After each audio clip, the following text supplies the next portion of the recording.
Well guys, looks like we're snowed in today. Billy's gonna run around and have a good time. We're gonna have a little inside video here in a little while once Prancer over here comes back, and we'll talk about our wonderful, what are you doing? We'll talk about our wonderful methods of deciding to book your own freight, what to look for, what to stay away from. But yeah guys, we'll get at it as soon as this old boy is done using the restroom. I am cold. It is a cold day. But yeah guys, we'll get back at you here in a little while. Alright, bye. Go play. Go run. Hey, go. Man, my legs are cold.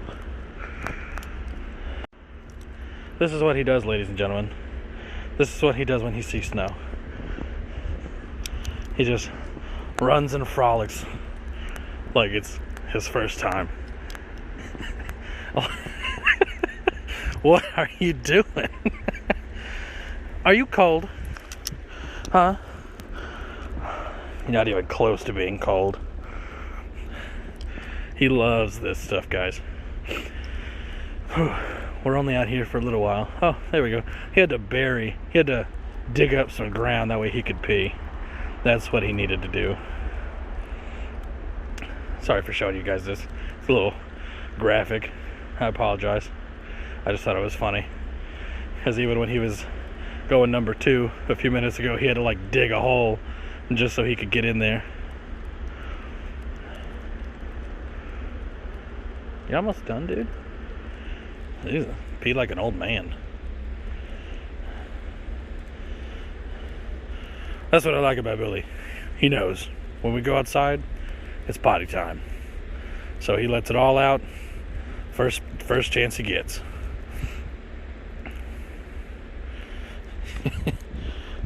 Yeah? Yeah? Yeah? What are you doing, huh? What are you doing? Huh?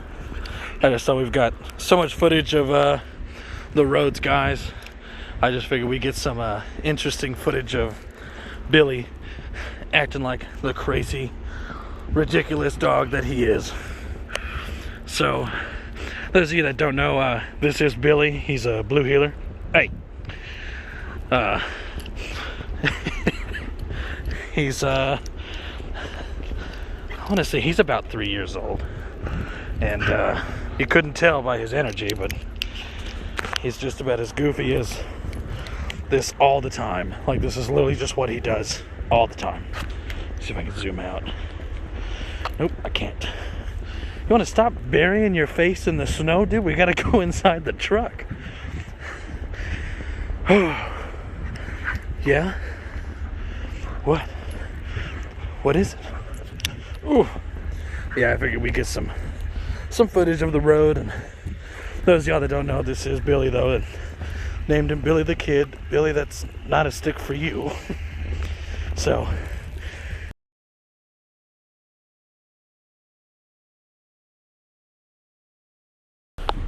hey guys, how's it going? As you saw earlier, Billy was having a little bit of a snow day, and it looks like we're still having a snow day. Oh, this poor guy, he's out here walking. Yeah, we're still at this truck stop, and it's just piling on, guys, little by little. And I want to say little by little, but it's not. It's inches at a time, unfortunately. That looks like he got an Uber, maybe. Hey, go to your bed.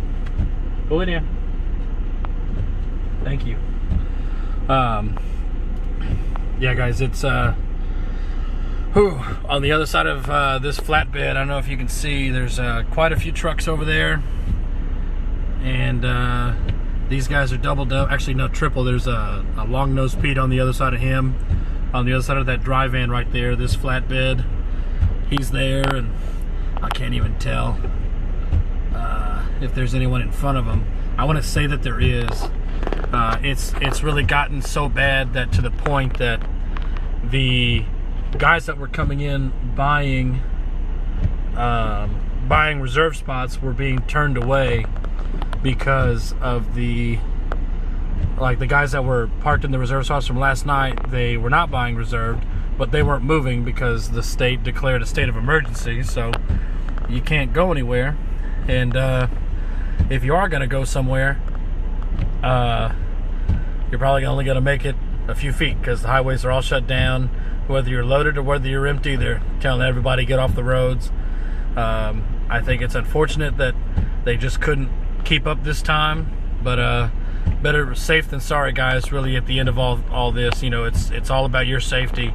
It's all about you know, no load is worth putting your life at risk, you know, going off into a ditch or jackknifing or anything like that. So again, you know your limitations, know whether you're safe, whether you're gonna be parking for the night. You know, trip plan ahead, look at the weather, look and see if it's gonna light up or not, and if it's not, then you know, don't worry about it, you know, just move on.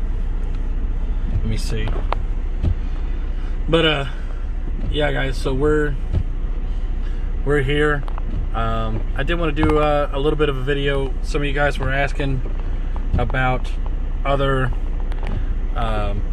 ways that I book loads and how I book loads, so I figured I'd at least put it on paper for you guys. But we're gonna go ahead and head back to the sleeper and see good old Billy back here.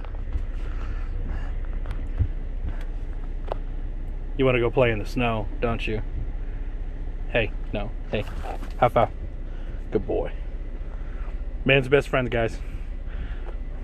Sweet dog. So, go lay down. Go to your corner. Go. Move. No, not on me, dude. Oh. So, I figured we'd write this stuff down. I'm going to try to do my best for you guys here. I guess I'll keep it like this since I started recording this way. Awkward. So a good way to book loads, guys, is do you want to tell them? Is that what you're here for? You want to tell them how to book loads? Hey, high five. High five. Good boy. Lay down. We'll go out in a little while when it stops being crazy. So, all right, guys. First thing you need to know is what your, I'm trying to do this in an efficient manner. Doing this. Hold on a second. Let me pause this. I'll be right back with you guys. All right, guys, we're back. So, to start out, you're going to have your base rate per mile.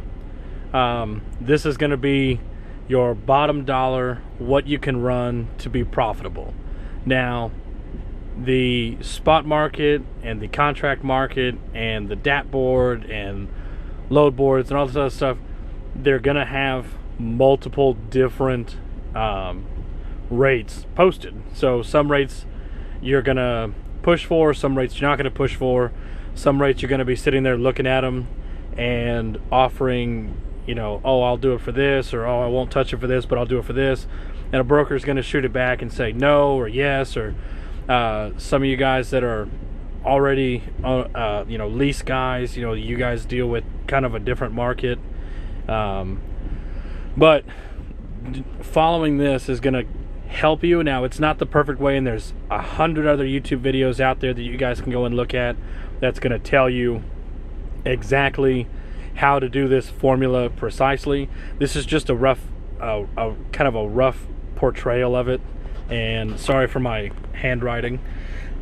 Excuse me. But you're going to have your total costs: mortgage, rent, car payment, etc., expenses, internet, phone, car insurance, all these things that are fixed. Everything that you can count on every single month and go, this is how much this is. This is how much I need, need to save and put away per month. Otherwise, they're going to take my car, take my house, etc.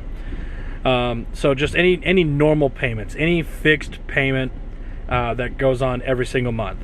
So then you have that plus your random expenditures, which is going to be groceries, eating out, entertainment, if you go to movies, or if you go to a bar, or if you go to a dance hall, or if you go to an adult club or anything like that. Like, those are going to be non-fixed incomes, because you don't know how much you're going to spend.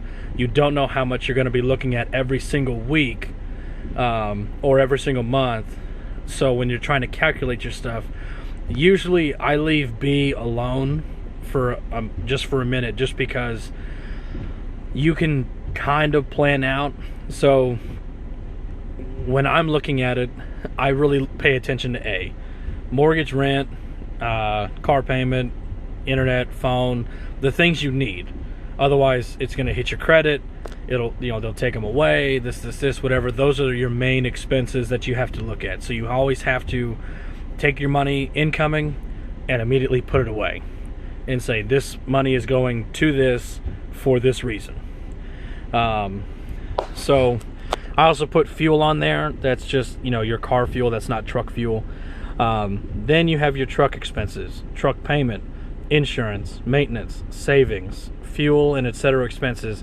Anything that's non-fixed. If you're going to add fuel additives, oil changes, which kind of falls under maintenance, but if you go buy a jug of oil just to add a little bit, if you're burning some or whatever, anything that's really non-fixed, anything that the truck is going to use, tires, oil, grease, bulbs, fuses, anything at all that the truck is going to take that you're going to need. So those are going to be, you can kind of wrap them all in together almost. I mean, your truck payment is fixed, your insurance is fixed, your maintenance. I like to put away about $200 a week in maintenance, just because you never know what's going to happen. I mean, tires are $500-600 a tire, so put away $200 a week. It's not absurd, but you're putting away a fair amount. I already have a fair amount put away, but I'm just adding to it. You can put away more, you can put away less, but that's going to be a fixed set of, fixed expense. Savings. So I separate my savings from my maintenance, just because I want to be able to have just a wider portfolio. When you're sitting there looking at it, you have a maintenance account, which is a don't touch account, like, touch only for the truck, for emergencies only. And then you have your savings, which is a touch for any emergency, anything going on, whether it's medical or you missed your truck payment, so you need to pull out of your savings, it's just a bad week kind of thing. Those are that's what that accounts for. But also, savings, just to have a savings. It's always good to have a savings for a rainy day. And then fuel and etc. expenses. So, I mean, again, fuel additives, oil additives, tires, grease, anything really that's going to be taken apart that you can't necessarily count on. But typically, you will know your truck. You will know what your truck is going to be using. You'll know how much fuel you're burning. And if you're burning too much fuel, slow down, ease off the foot feed, just take it easy. And then, of course, I didn't write it in there, but you have, taxes, IFTA, and everything like that. But I have someone that takes care of that stuff for me. They let me know, every other week how I'm doing, where I need, what I need to be doing, things like that. So that's a separate expense all on its own. But if you look right there, so A plus B plus C, total expenses broken down will tell you a base rate per mile, RPM, that you need to run to break even. So if you don't have a lot of expenses, then your rate per mile is going to be very low. You could be at $1 a mile, you could be at 50 cents a mile. If the truck is paid off, technically your base rate per mile could be 30 cents a mile. I've seen some guys out here that just have an old truck. It's mechanically sound, it's nice, it's solid, but it runs, and their rate per mile is very low. I met one guy, his rate per mile was 75 cents a mile. That's what he needs to get to break even. Does he do that? No. You always want to get the most out of your mileage, but it's all a game of averages. So when you sit here and look at the total average per week, if you want to break it down easily, per week, it's not that big of a deal. You're looking at it, if you take one load for $2 a mile, and let's say it's 1,000 miles, so $2 a mile, that's $2,000. Well, let's say you take another load that's only 500 miles and it only pays $1 a mile. Okay, well that's 500 bucks. So 500 plus 2,000, that's 2,500, and you ran 1,500 miles. So you divide those two, you're looking at, I'll probably say this is wrong, but let's just say $1.75 a mile, $1.50 a mile, $1.50, $1.75, somewhere in that range.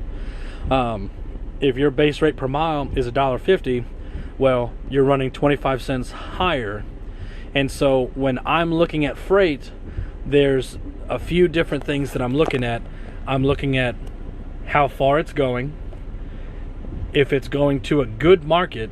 So California, Florida, I've had good experiences in California. You guys have seen on this channel that I've been out to California a few times.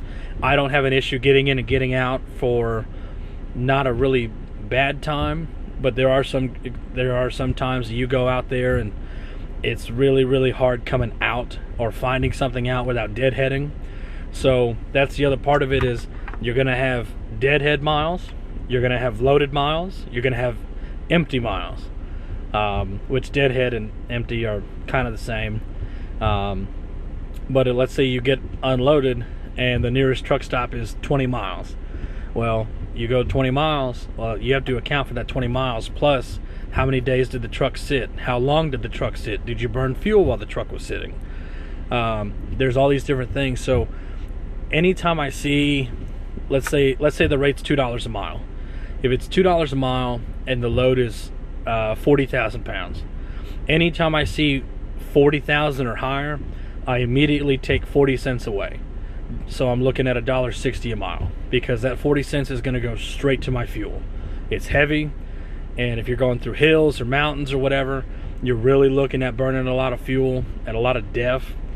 If it's cold, if you're in the Northeast and it's winterized fuel, you're going to get pretty bad fuel, just because they put all these additives and junk in it just so it doesn't gel, or so they say. So I'm sorry, I'm just keep looking at this. I'm trying to figure out for something for you guys to look at.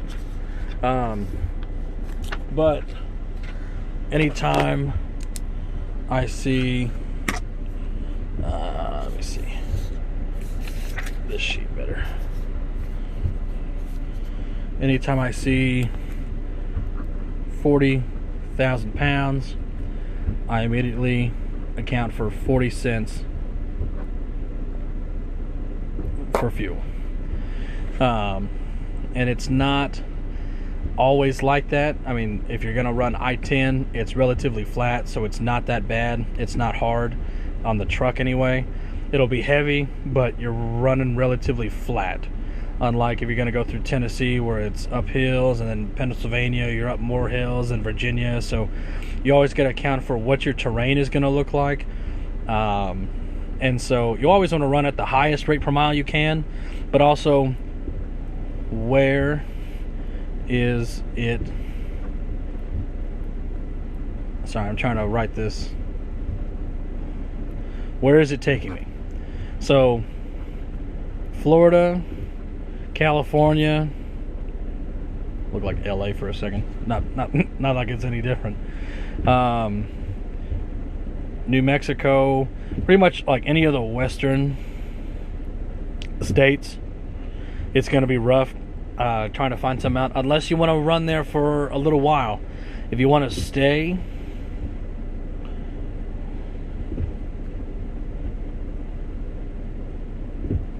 say for a week or two, you can make some solid money. There's a lot of runs going from California to New Mexico or Colorado or Washington or Oregon that pay pretty good money.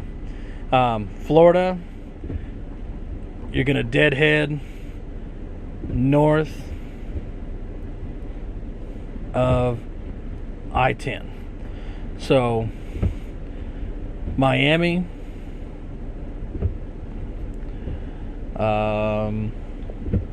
Orlando, and Tampa. Any one of those cities, or cities that are in those districts, it's going to be very hard finding something out, just because not a lot of shippers are down there, because there's no real shipping yards that I've seen. Anyone you'll ever talk to, they'll always say, "Oh, you're going to Florida? Have fun deadheading out." Now, Jacksonville, Pensacola, or what's that other one? There's another one like right in between the two of them. Those are right on I-10. So these are right there on I-10.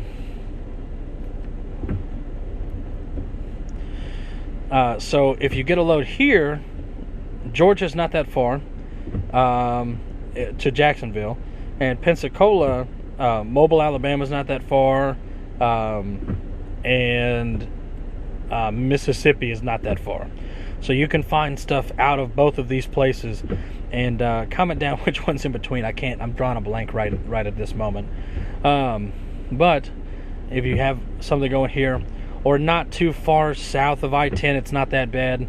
But again, just beware of that I-10, because anything south, you're going to have pretty strong deadheads coming out. Like, yes, you're going to be empty, but you're also going to be kind of burning your own fuel. And the other thing, don't be afraid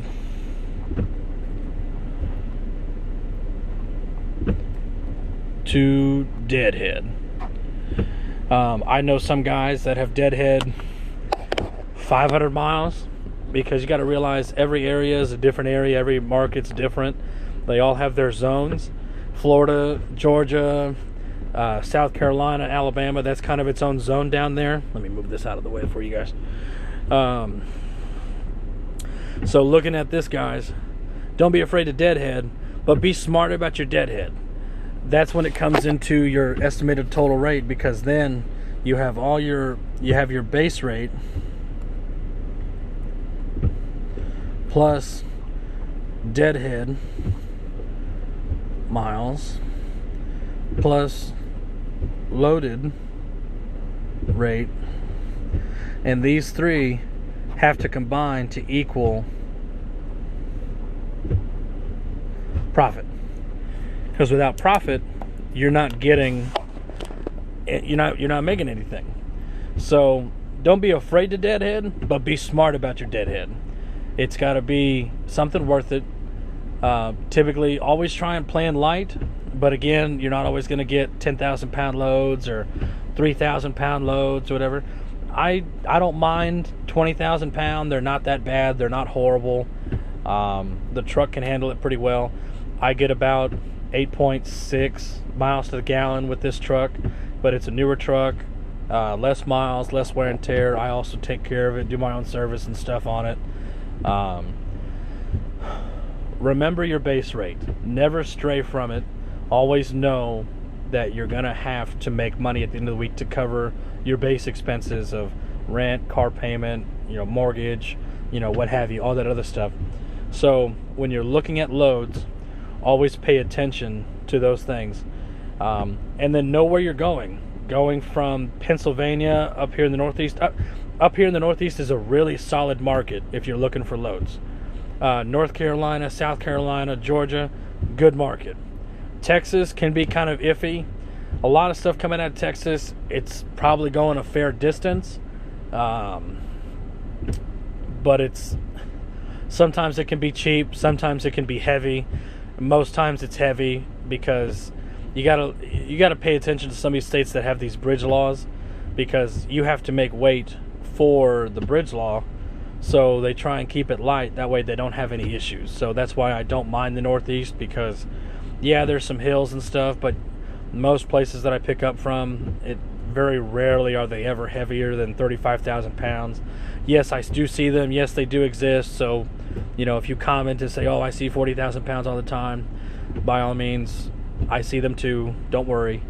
But yeah, guys, so anytime you're looking at any of this stuff and you're starting to think about how to run fuel, how to run as an owner-operator, these are the things that you're going to have to start looking into, is looking at what your base rate is, look whether your truck is expensive or whether it's not, looking at your deadhead miles.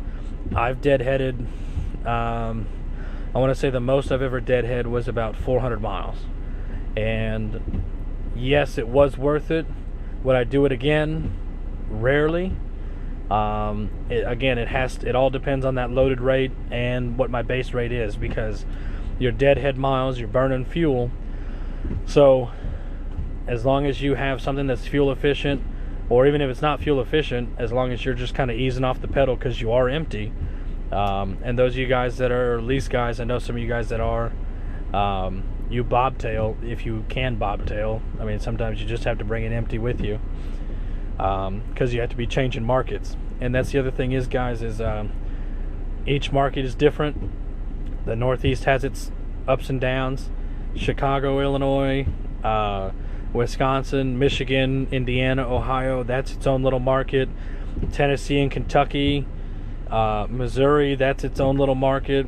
The southern states, Mississippi, Alabama, Georgia, Florida, that's kind of its own market. North Carolina, South Carolina, that's its own market.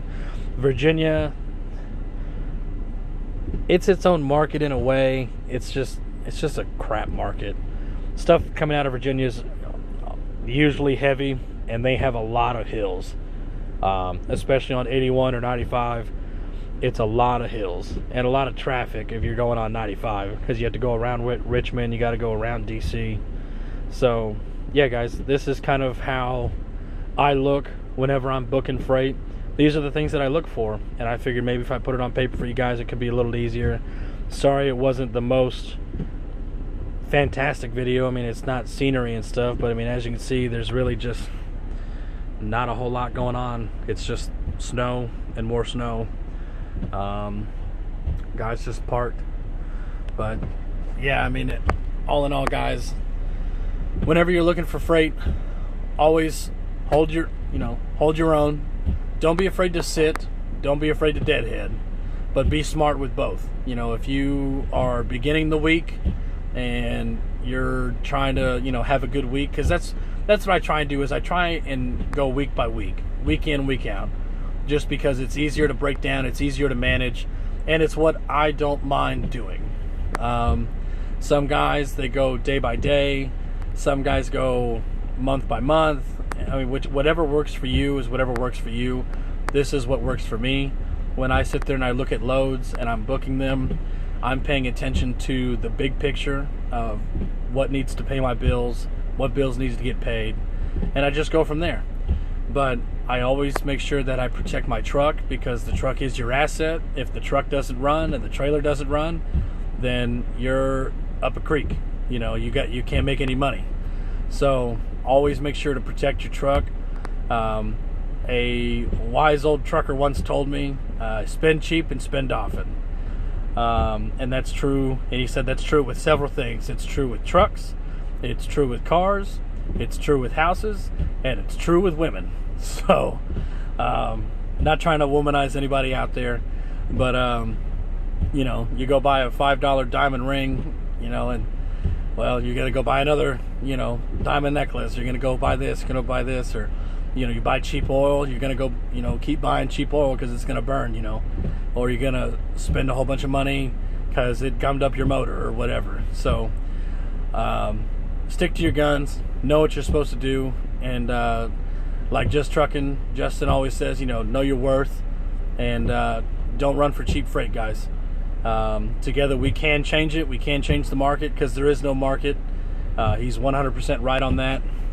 But when you're looking into it, guys, make sure that you're protecting yourself and doing what you need to do to be a small business. I mean, you are a small business at this point. Sorry, again, I'm sorry. I'm trying to get something for you guys out here, because you just want to go run, don't you? He's just moping around. But yeah, guys, it's gonna be one of those days, I guess. But we'll get to you next time. And I hope this video helped some of you guys. I hope some of you guys learned something. I hope it, made sense. And if you have any questions or anything, let me know in the comments. I'll do my best to answer them and let you guys know, what to do or what not to do. And I mean, again, you learn something new every day. So some of you guys that have been doing it differently, put that down in the comments. Let us know. Let us know what works for you, because again, this isn't a 100% a guarantee. There's going to be good days, going to be bad days, going to have good weeks, bad weeks, things like that. But again, if you're sitting, you're not making any money, But if you roll and you get caught in weather like this and you damage your property, damage your investment, damage your truck and trailer, you're not going to make any money either. So always be wary about that, guys. And yeah, again, thank you all for liking and subscribing. Give this a like if you learned something or if you appreciated the information. Again, leave me a comment on what you guys want to hear about. Again, I've got some other good ideas from you guys, from other comments and other videos.